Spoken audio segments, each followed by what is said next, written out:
क्या तीनों मंडियां जी। हटा दी जाएंगी यहाँ से और दूसरी जगह शिफ्ट की नहीं, जाएंगी? इसी की बराबर में ज़्यादा दूर मंडी शिफ्ट हो जाएंगी तो व्यापारियों को बहुत फ़ायदा पहुंचेगा। आने वाले कस्टमर जो आते हैं, ये एशिया की सबसे बड़ी मंडी है। इससे लगे हुए हैं कि जो वादा किया था कूड़े के ढेर का, उसको वहाँ से हटाएंगे और उसकी साफ़ सफाई कराएंगे और काम। हाँ, एक मस्जिद जिसको लोग देखा करते थे, वहाँ नमाज पढ़ा करते थे, उसका कुछ हिस्सा जो है वो डेमोलिश कर दिया गया। सीडी से परमिशन लेके काम करना चाहिए था। तो मुखालिफ लोगों को जो फिरका परस्त ताकते हैं, उन लोगों को मौका मिल गया, उन लोगों ने उसको दीवारों को पहले हटा दिया और नई दीवारों का काम चालू कर दिया, जो कि इनको कानून के दायरे में करते तो शायद इनको कोई प्रॉब्लम नहीं आती। क्योंकि 2024 के चुनाव आ रहे हैं, कुछ लोग ये चाहते हैं भेदभाव करके बांट के हम अपनी राजनीति करें। कि हम गोपाल राय साहब का और केजरीवाल साहब का ज़िंदगी में ऐसा नहीं भूलेंगे कि जो आदमी टीन की चादरों में पला हो, गारे की ज़मीनों में पला हो और वहाँ रोटी खाने की जगह नहीं है, बैठने की जगह नहीं है, टॉयलेट का कोई फैसिलिटी नहीं है, तो आज वो कहते हैं कि हम केजरीवाल साहब का ये एहसान सारी उम्र नहीं भूल चले हज़ारों साल से। ऐसे हम मिलकर काम करें, अपने देश को मजबूत। केजरीवाल के अलावा दूसरा कोई नहीं है। केजरीवाल को अगर प्रधानमंत्री तीसरा मोर्चा पेश करता है केजरीवाल साहब को, तो मैं समझता हूँ सारी पार्टियाँ एक हो जाएंगी केजरीवाल जी के नाम पे, क्योंकि केजरीवाल जी एक निहायत ईमानदार आदमी है और एक पढ़े लिखे।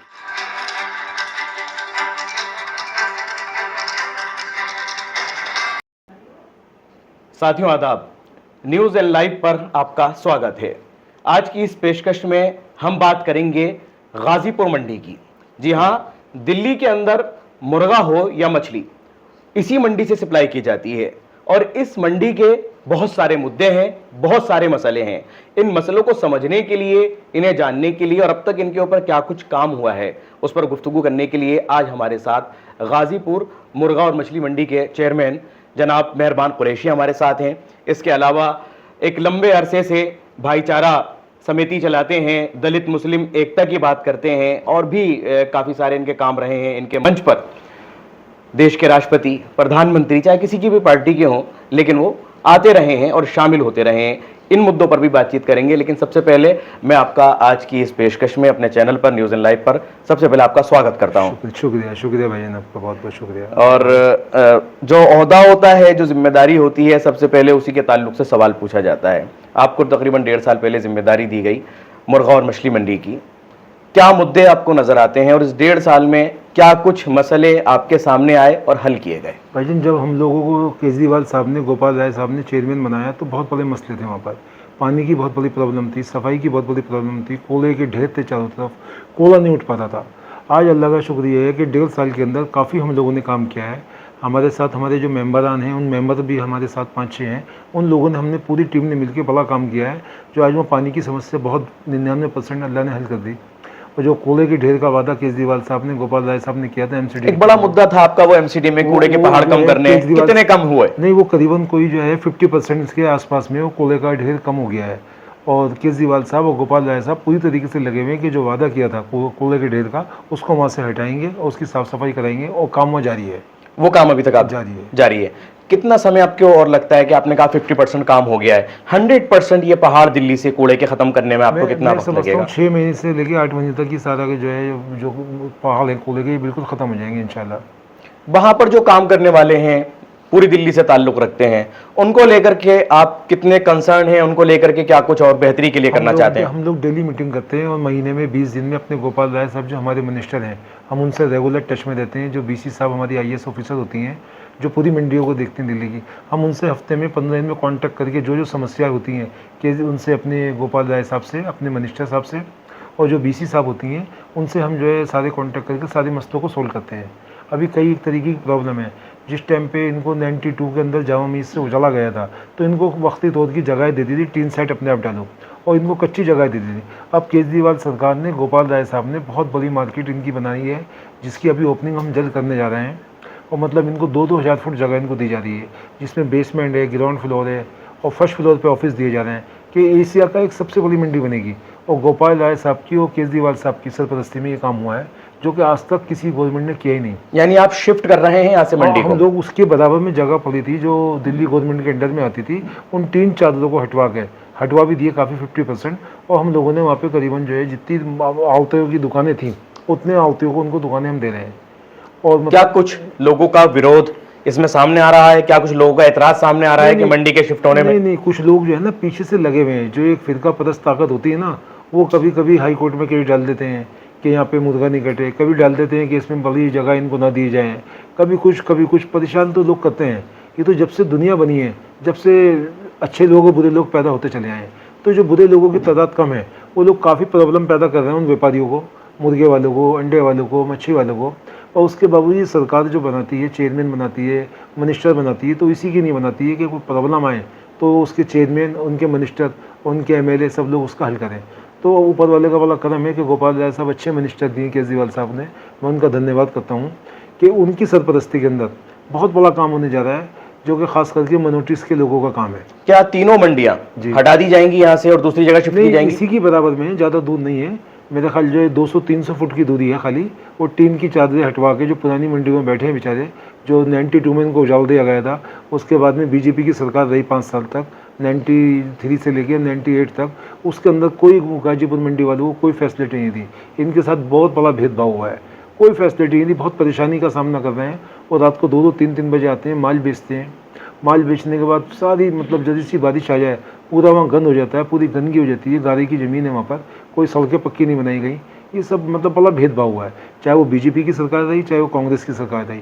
मुर्गा मंडी वालों को, मच्छी मंडी वालों को, अंडा मंडी वालों को नज़रअंदाज किया गया है। नजरअंदाज किया गया। आज केजरीवाल सरकार और गोपाल राय की सरपरस्ती में इनको अपना ठिकाना मिलेगा। क्या आज की जदीद फैसिलिटीज के साथ आप उसको तैयार करके उनको देना चाह रहे हैं?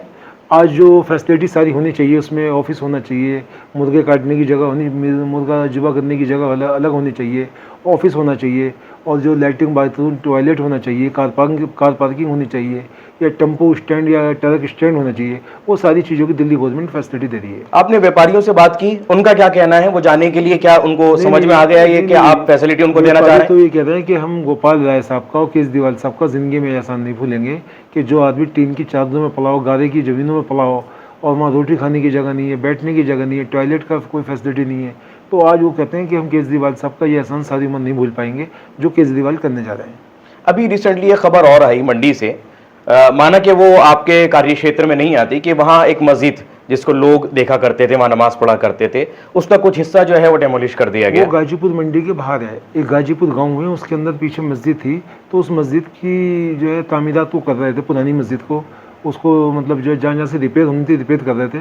तो उनकी थोड़ी सी गलती हो गई कि उनको ना एमसीडी से एक परमिशन लेके काम करना चाहिए था। तो मुखालिफ लोगों को जो फिरका परस्त ताकते हैं, उन लोगों को मौका मिल गया, उन लोगों ने उसको दीवारों को पहले हटा दिया और नई दीवारों का काम चालू कर दिया, जो कि इनको कानून के दायरे में करते तो शायद इनको कोई प्रॉब्लम नहीं आती। इसलिए कोई भी काम कानून के दायरे में रह करके किया जाए और परमिशन और इजाजत के साथ किया जाए। रिपेयर करने की परमिशन लेते हैं, एमसीडी में परमिशन मिलती है इनको, बाकायदा रिपेयर करने की मिलती है, वहाँ फोटो लगते, और इनको कोई मस्जिद का मामला इतना बड़ा इशू नहीं बनता। अब जब इन्होंने मस्जिद की दीवारें वहाँ से हटा दी, पुरानी नई तामीरात चालू करने की कोशिश की, तो उन्होंने एमसीडी में और दूसरी जगह कंप्लेंट लगा के गलत मैसेज दे दिया ताकि भेदभाव बने लोगों में। क्योंकि 2024 के चुनाव आ रहे हैं, कुछ लोग ये चाहते हैं भेदभाव करके बांट के हम अपनी राजनीति करें। वो कुछ लोग चाहते होंगे, लेकिन मैं देख रहा हूँ तकरीबन 35 साल से आप उनको नाकाम करते चले आ रहे हैं। जिन लोगों ने भी इस तरीके की कोशिश की, आपके मंच पर, आप रामलीला समिति के अंदर आपके मंच पर राष्ट्रपति आते रहे हैं, देश के प्रधानमंत्री आते रहे हैं। हमारे लखुश रामलीला कमेटी के ऊपर कई बारी नवरात्रे जी, जैसे आपके रोजा 7 आए हैं, इस तरीके से कई साल ऐसे आए हैं। तो नवरात्रों के बाद तो रोजा अफ्तार पार्टी हमारे यहाँ रामलीला के मंच के ऊपर से अजानें हुई हैं, उस मंच पे से नमाजें भी पढ़ी गई हैं। उसमें कपिल सिब्बल भी होते थे, दीगर पार्टी के लोग भी होते थे, बीजेपी के भी होते थे, कांग्रेस के भी होते थे, तमाम लोगों को हम दावतनामा देते थे। ऐसा भी दौर था। यानी आपने वो दौर भी देखा है और आज भी आप उसके लिए फाइट कर रहे हैं। आप दलित और मुसलमानों की एकता के लिए आप जो एक्टिविटीज करते हैं, आप जाते हैं, इस मुहिम को आपने चला रखा है, एक मिशन चला रखा है, इसका क्या मकसद है? नहीं, दलित और मुस्लिम एकता मिशन बना रखी है, मैं उसका ऑल इंडिया का वाइस प्रेसिडेंट हूँ। क्योंकि कुछ लोग जो है ना, जो फिरका परस्त लोग हैं, कमज़ोर लोगों को, गरीब लोगों को पकड़ के, चाहे वो मुस्लिम समाज की हो चाहे दलित समाज को हो, उनको कुछ पैसे दे के वो झगड़े और दंगे करवाते हैं। वो झगड़े और दंगे ना होने की वजह से हमने मुसलमानों की और जो दलित समाज के और ओबीसी के लोग हैं, उनको हम इकट्ठे करके बताते हैं कि देखो, आप झगड़े करोगे हमारे देश में प्रॉब्लम पैदा होगी, आपकी बहन बेटियां कोर्टों में जाएंगी, कचहरियों में जाएंगी, मुकदमे बनेंगे। और हिंदुस्तान में हज़ारों साल से दलित, मुस्लिम, हिंदू, मुसलमान, सिख, ईसाई सब इकट्ठे रहते हैं। तो ये हम ना तो मुसलमान जाने वाला है, ना हिंदू जाने वाला है, ना क्रिश्चियन जाने वाला है, ना सरदार भाई जाने वाले हैं। हमने सबको इकट्ठा रहना, किसी की बातों में नहीं आए, और हम मिल बांट के जैसे चलते चले आए हज़ारों साल से, ऐसे हम मिल के काम करें, अपने देश को मजबूत करें। कितनी कामयाबी मिली? इतने अरसे से आप मिशन चला रहे हैं, कितनी कामयाबी मिली? 70% से ज़्यादा हम लोगों को कामयाबी मिली। जमुना पार के अंदर कोई दलित समाज का आदमी, कोई झगड़ा करने वाला नहीं था। जमुना पार में 72 घंटे झगड़ा रहा, 3 दिन लगातार। कोई दलित समाज का आदमी कोई झगड़े वाला नहीं था, कोई मुस्लिम समाज का, ओबीसी का या बैकवर्ड क्लास का या गरीब आदमी कोई झगड़े करने वाला नहीं था।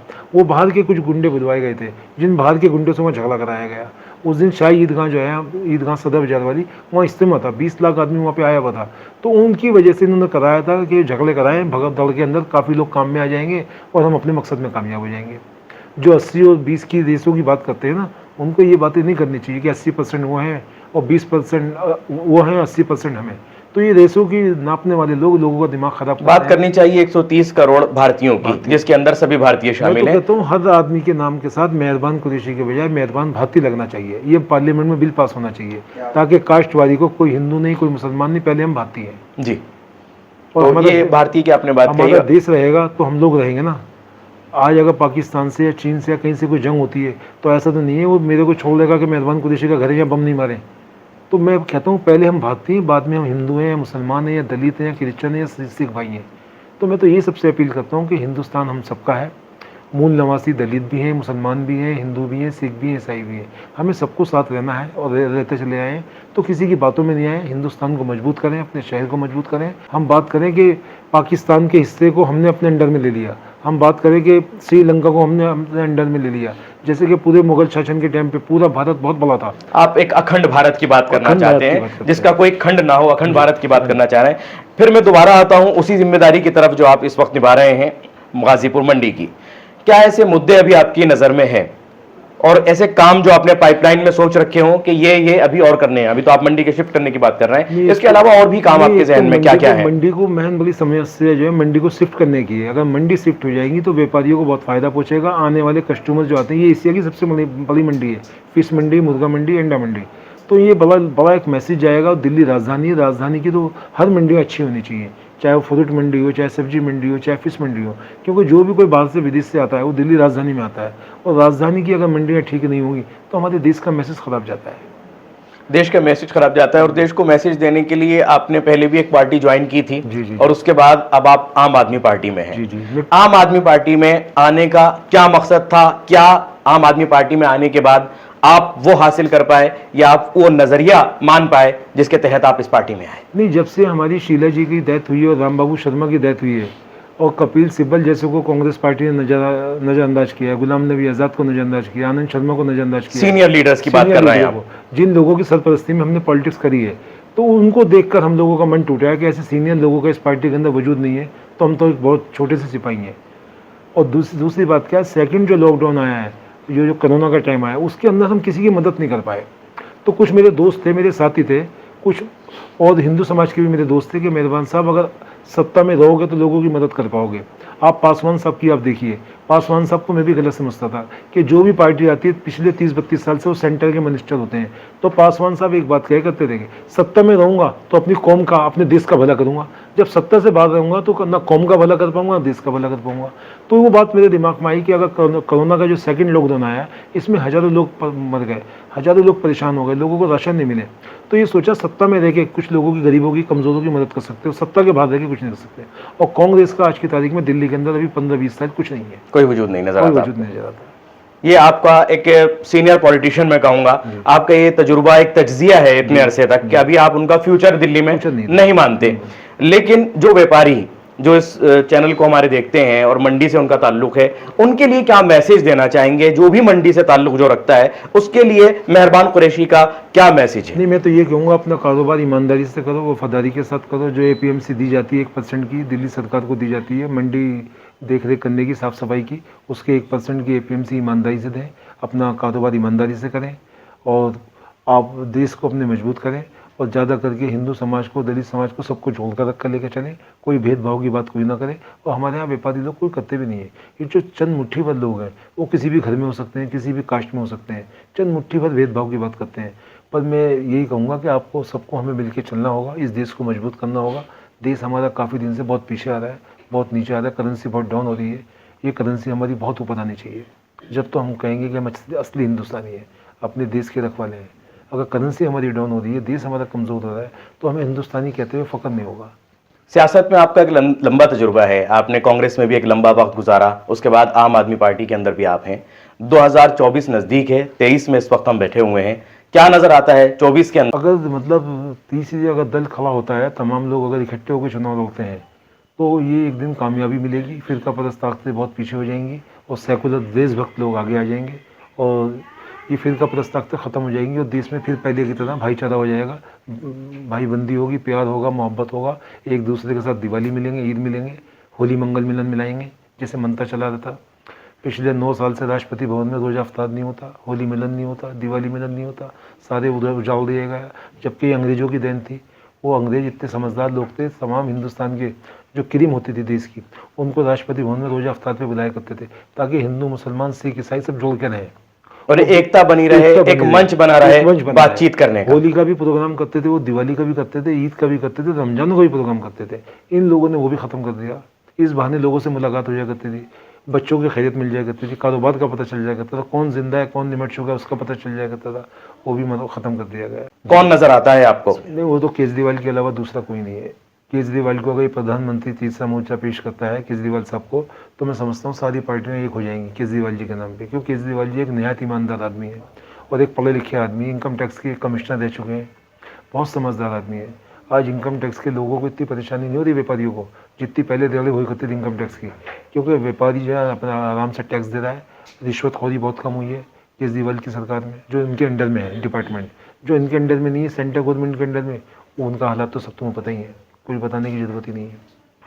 मैं बहुत शुक्रगुजार हूं, आपने न्यूज़ एंड लाइव के लिए नहीं, आप काफी आए। वक्त दिया। जी। फिर हाजिर होंगे, फिर कुछ मुद्दे आपके सामने होंगे, आपका उनके ऊपर शुक्रिया, बातचीत करेंगे। आपका शुक्रिया। आज की इस पेशकश को मैं यही मुकम्मल करता हूं, फिर हाजिर होऊंगा किसी अलग मुद्दे के साथ।